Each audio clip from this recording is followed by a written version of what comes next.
இந்த பையன் இவ்வளோ வேகமாக ஓட்டுறதுக்கு காரணம் என்ன தெரியுமா? கொஞ்ச நேரத்தில் உங்களுக்கே தெரிய வரும்.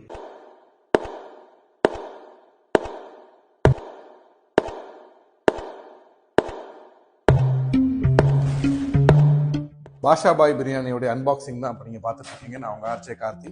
நம்ம ஸ்டூடியோஸில் வந்து பார்த்தீங்க அப்படின்னா இந்த மாதிரி பிரியாணி வந்து பேக் பண்ணி எனக்கு தெரிஞ்சு யுஏஇல யாரும் கொடுத்துருக்க மாட்டாங்க. ஸோ பாஷா பாயோடைய பேக்கிங்கே வேற லெவல். நமது ஆர்ஜே கார்த்தி அவர்கள் சென்னை ஸ்டைல் மட்டன் பிரியாணியை பிரித்து பார்க்கிறார். ஆடு முட்டையே போடாவிட்டாலும் மட்டன் பிரியாணியில் முட்டை வைத்து பாஷாபாய் பிரியாணி சிறப்புக்கு சிறப்பு சேர்த்திருக்கிறார். ஆர்ஜே சந்தோஷ் அவர்கள் சீரக சம்பா அரிசியில் செய்த திண்டுக்கல் ஸ்டைல் மட்டன் பிரியாணியை சிறப்பாக உற்று நோக்குகிறார். சிக்கன் பிரியாணியை எதிர்நோக்கி டப்பாவை திறந்த ஆர்ஜே பார்த்திபனுக்கு கிடைத்ததோ சூடான சுவையான சிக்கன் ஃப்ரைட் ரைஸ். வசிப்பது எமிரேட்ஸ் ஆயினும் பாஷாபாயில் இருந்து கிடைத்த சென்னை ஸ்டைல் சிக்கன் பிரியாணியை சுவைத்து மகிழ்கிறார் ஆர்ஜே பூவிழி.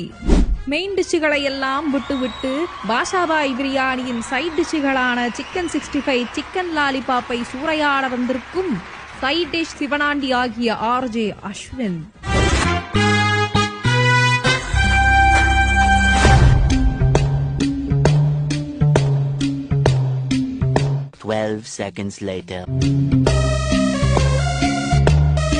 ஒரு பேச்சுக்கு சேர்ந்து அன்பாக்சிங் பண்ணலாம், சேர்ந்து சாப்பிடலாம் தான் சொன்னேன்.